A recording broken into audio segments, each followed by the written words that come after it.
Capítulo 4. Latetan diz. O passeio da baronesa durou pouco mais de meia hora. O sol começava a aquecer, e apesar de ser bastante sombreada a chácara, o calor aconselhava a boa senhora que se recolhesse. Guiomar deu-lhe o braço, e ambas, seguindo pelo mesmo caminho, guiaram para casa. Parece muito tarde, Guiomar, disse a baronesa ao cabo de alguns segundos. E é, madrinha. Demorei-me hoje mais do que costumo, por causa de um encontro que tive aqui na chácara. Um encontro? Um homem. Algum ladrão? Perguntou a madrinha parando. Não, senhora, respondeu Guiomar sorrindo, não era ladrão. A minha mestra de colégio, sabe que morreu? Quem disse isso? O sobrinho, o tal sujeito que encontrei aqui hoje. Você está zombando comigo. Um homem na chácara? Não era bem na chácara, mas no jardim do Dr. Luiz Alves. Estava encostado à cerca, trocamos algumas palavras. A baronesa olhou para ela alguns segundos. Mas, menina, isso não é bonito. Que diriam se os vissem? Eu não diria nada, porque conheço o que você vale, e sei a discrição que Deus lhe deu. Mas as aparências. Que qualidade de homem é esse sobrinho? Interrompeu-as uma mulher de 44 a 45 anos, alta e magra, cabelo entre louro e branco, olhos azuis, asseadamente vestida, a senhora Oswald, ou mais britanicamente, Mrs. Oswald, dama de companhia da baronesa, desde alguns anos. Mrs. Oswald conhecera a baronesa em 1846, viúva e sem família, aceitou as propostas que esta lhe fez. Era mulher inteligente e sagaz, dotada de boa índole e serviçal. Antes da ida de Guiomar para a companhia da madrinha, era Mrs. Oswald a alma da casa. A presença de Guiomar, que a baronesa amava extremosamente, alterou um pouco a situação. São 9 horas. Disse de longe a inglesa, pensei que hoje não queriam voltar para casa. O calor está forte, e a senhora baronesa sabe que não é conveniente expor-se aos ardores do sol, sobretudo neste tempo de epidemias. Tem razão, Mrs. Oswald, mas Guiomar tardou hoje tanto em ir buscar-me, que o passeio começou tarde. Por que me não mandou chamar? Estava talvez a dormir, ou entretida com o seu Walter Scott. Milton, emendou gravemente a inglesa, esta manhã foi dedicada a Milton. Que imenso poeta, de Guiomar! Tamanho como este calor, observou Guiomar sorrindo. Apertemos o passo e lá dentro a ouviremos com melhor disposição.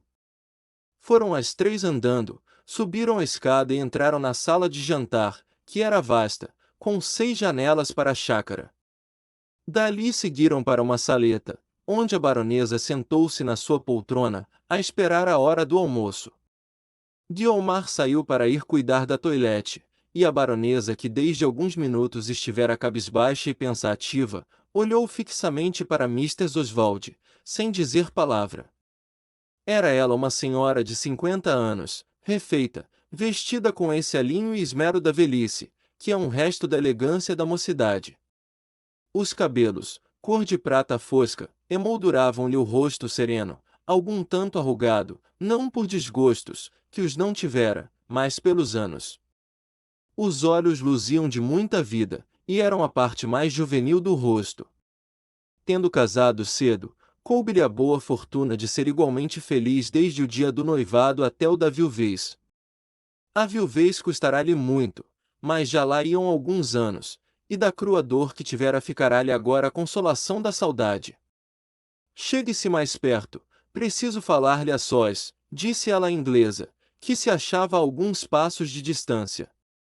Mrs. Oswald foi até a porta espreitar se viria alguém e voltou a sentar-se ao pé da baronesa. A baronesa estava outra vez pensativa, com as mãos cruzadas no regaço e os olhos no chão. Estiveram as duas, ali silenciosas alguns 2 ou 3 minutos. A baronesa despertou enfim das reflexões, e voltou-se para a inglesa. Mrs. Oswald, disse ela, parece estar escrito que não serei completamente feliz. Nenhum sonho me falhou nunca, este, porém, não passará de sonho, e era o mais belo de minha velhice. Mas por que desespera? Disse a inglesa. Tenha ânimo, e tudo se há de arranjar. Pela minha parte, oxalá pudesse contribuir para a completa felicidade desta família, a quem devo tantos e tamanhos benefícios. Benefícios! E que outra coisa são os seus carinhos, a proteção que me tem dado, a confiança? Está bom, interrompeu afetuosamente a baronesa, falemos de outra coisa. Dela, não é? Diz-me o coração que com alguma paciência tudo se alcançará. Todos os meios se hão de tentar, e todos eles são bons se se trata de fazer a felicidade sua e dela. Bem está o que bem acaba, disse um poeta nosso, homem de juízo. Por enquanto só vejo um obstáculo, há pouca disposição, só esse? Que outro mais? Talvez outro, disse a baronesa abaixando a voz, pode ser que não, mas tão infeliz sou neste meu desejo, que há de vir a ser obstáculo, talvez. Mas que é? Um homem, um moço, não sei quem, sobrinho da mestra que foi de Guiomar. Ela mesma contou-me tudo há pouco. Tudo o quê? Não sei se tudo, mas enfim disse-me que, estando a passear na chácara, vira o tal sobrinho da mestra, junto à cerca do doutor Luiz Alves, e ficará a conversar com ele. Que será isto, Mr. Oswald? Algum amor que continua ou recomeça agora, que ela já não é a simples herdeira da pobreza de seus pais, mas a minha filha, a filha do meu coração. A comoção da baronesa ao proferir estas palavras era tal, que Mr. Oswald pegou-lhe afetuosamente das mãos e procurou confortá-la com outras palavras de esperança e confiança. Disse-lhe, além disso, que o simples conversar com esse homem, que aliás nenhuma delas conhecia, não era razão para supor uma paixão anterior. Enfim, concluiu a inglesa, custa-me crer que ela ame alguém neste mundo. Por enquanto estou que não gosta de ninguém, e a nossa vantagem não é outra senão essa. Sua afilhada tem uma alma singular, passa facilmente do entusiasmo à frieza, e da confiança ao retraimento. Há de vir a amar, mas não creio que tenha grandes paixões, ao menos duradouras. Em todo caso, posso responder-lhe atualmente pelo seu coração, como se tivesse a chave na minha algibeira. A baronesa abanou a cabeça. Quanto a esse homem, continuou Mr. Oswald, saberemos quem é ele, e que relações de afeto houve no passado. Parece-lhe possível? Naturalmente. A inglesa proferiu esta única palavra com a segurança necessária para serenar o ânimo da boa senhora, que ficou algum tempo a olhar pasmada para ela, como quem refletia. Há ocasiões, disse enfim a baronesa ao cabo de alguns segundos de silêncio, há ocasiões em que eu quase chego a sentir remorsos do amor que tenho a Guiomar. Ela veio preencher na minha vida o vácuo deixado por aquela pobre Henriqueta, a filha das minhas entranhas, que a morte levou consigo, para mal de sua mãe. Se havia de ser infeliz, melhor é que a chore morta, com a esperança de a ir encontrar no céu. Mas não lhe quis mais, nem talvez tanto, como a esta criança, que levei à pia, e de quem Deus me fez mãe. A baronesa calou-se, ouvirá passos no corredor. Guiomar, embora tivesse ido vestir-se e aprimorar-se, com tão singelos meios o fizera, que não desdizia daquele matinal desalinho em que o leitor a viu no capítulo anterior. O penteado era um capricho seu, expressamente inventado para realçar a um tempo a abundância dos cabelos e a senhoril beleza da testa. As pontas bordadas de um colarinho de cambraia dobravam-se faceiramente sobre o azulado do vestido de glacê, talhado e ornado com uma simplicidade artística. Isto, e pouco mais, era toda a moldura do painel, um dos mais belos painéis que havia por aqueles tempos em toda a praia de Botafogo. "Viva minha rainha de Inglaterra!" exclamou Mr. Oswald quando a viu assomar à porta da saleta. E Guiomar sorriu com tanta satisfação e gozo ao ouvir-lhe esta saudação familiar, que um observador atento hesitaria em dizer se era aquilo simples vaidade de moça, ou se alguma coisa a mais.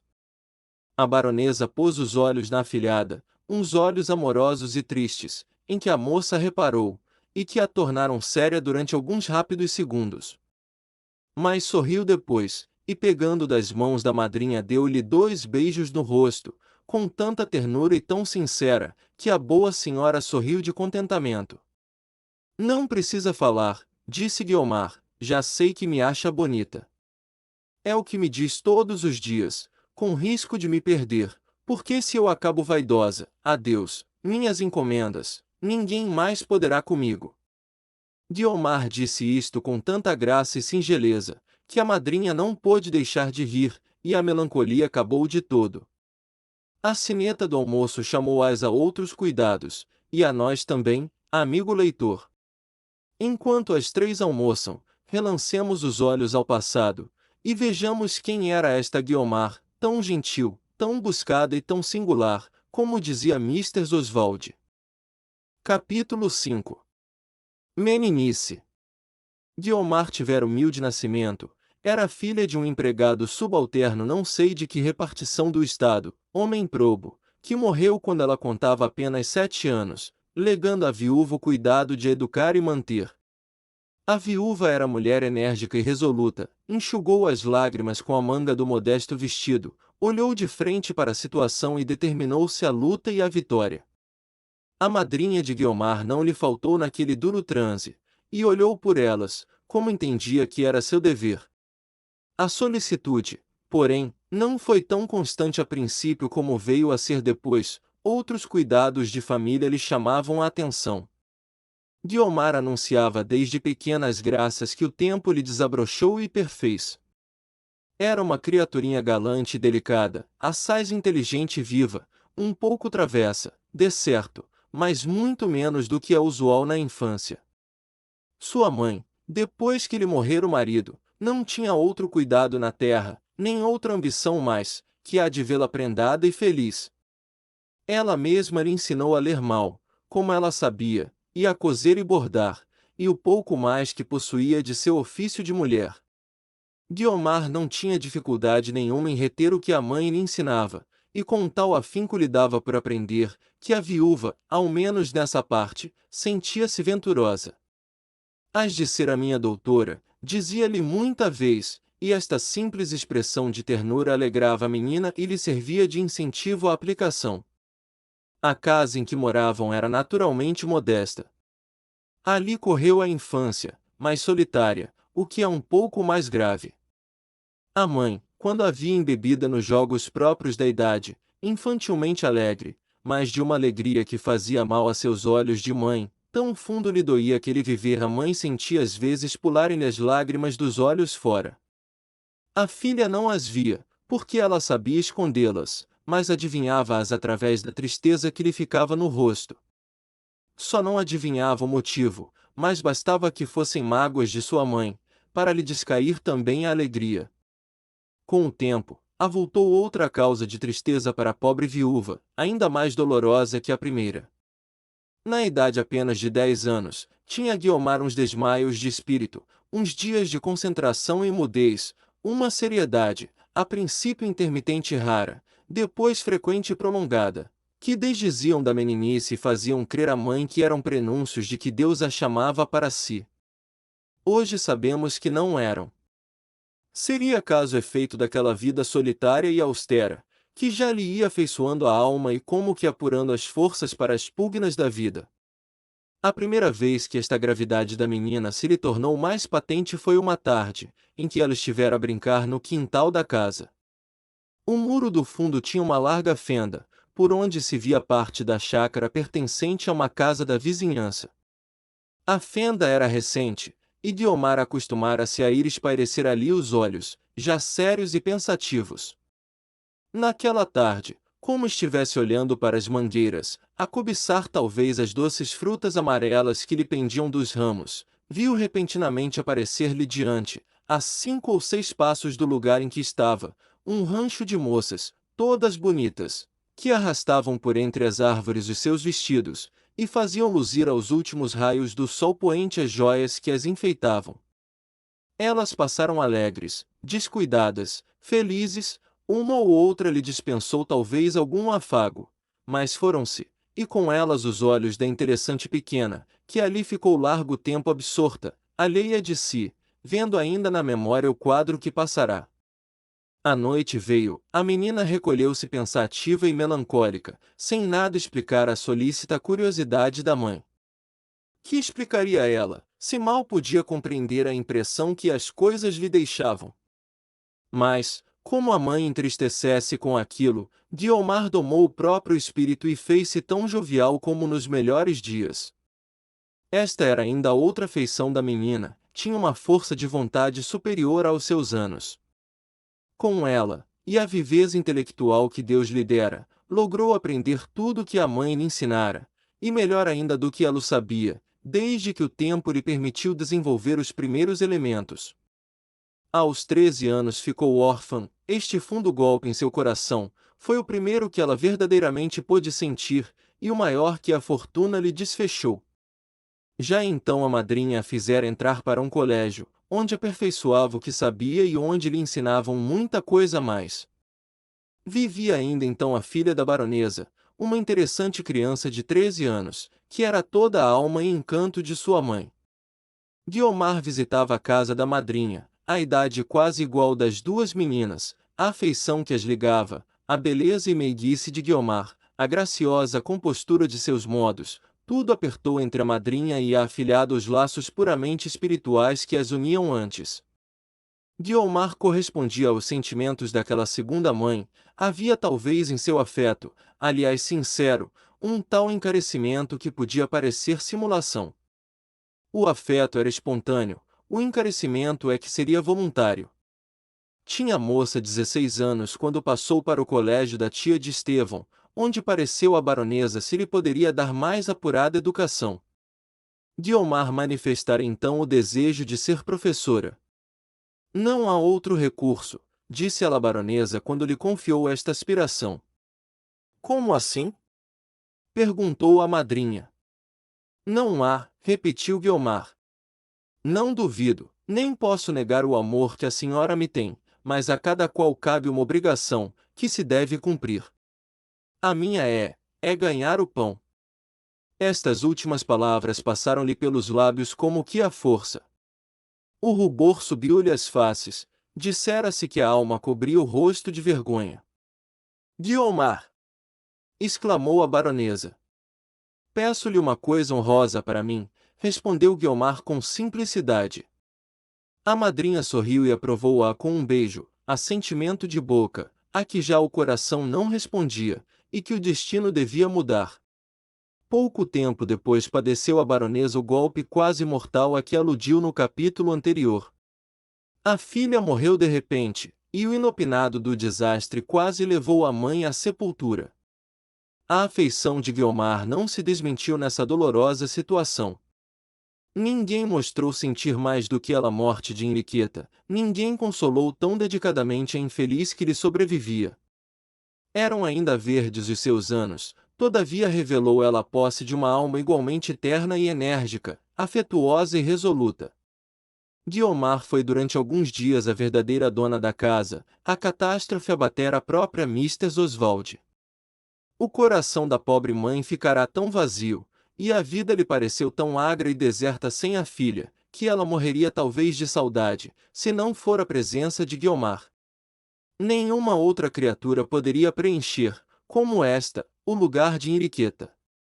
Guiomar era já meia filha da baronesa, as circunstâncias, não menos que o coração, tinham-nas destinado uma para a outra. Um dia, em que a afilhada fora visitar a madrinha, esta lhe disse que a iria em breve buscar para sua casa. Você será a filha que eu perdi, ela não me amou mais, nem eu já agora teria outra consolação. Oh! Madrinha! Exclamou Guiomar beijando-lhe as mãos. A baronesa estava sentada, Guiomar ajoelhou-se-lhe aos pés e pôs-lhe a cabeça no regaço. A boa mãe curvou-se e beijou-lhe ternamente, com os olhos naquela filha que os sucessos lhe haviam dado, e o pensamento no céu, onde devia estar a outra, que Deus lhe dera e levou para si. Pouco depois estabeleceu-se Guiomar definitivamente em casa da madrinha, onde a alegria reviveu, gradualmente, graças à nova moradora, em quem havia um tino e sagacidade raros. Tendo presenciado, durante algum tempo, e não breve, o modo de viver entre a madrinha e Henriqueta, Guiomar pôs todo o seu esforço em reproduzir pelo mesmo teor os hábitos de outro tempo, de maneira que a baronesa mal pudesse sentir a ausência da filha. Nenhum dos cuidados da outra lhe esqueceu, e se em algum ponto os alterou foi para aumentar-lhe novos. Esta intenção não escapou ao espírito da baronesa, e é supérfluo dizer que deste modo os vínculos do afeto mais se apertaram entre ambas. Ao mesmo tempo que ia provando os sentimentos de seu coração, revelava a moça, não menos, a plena harmonia de seus instintos com a sociedade em que entrará.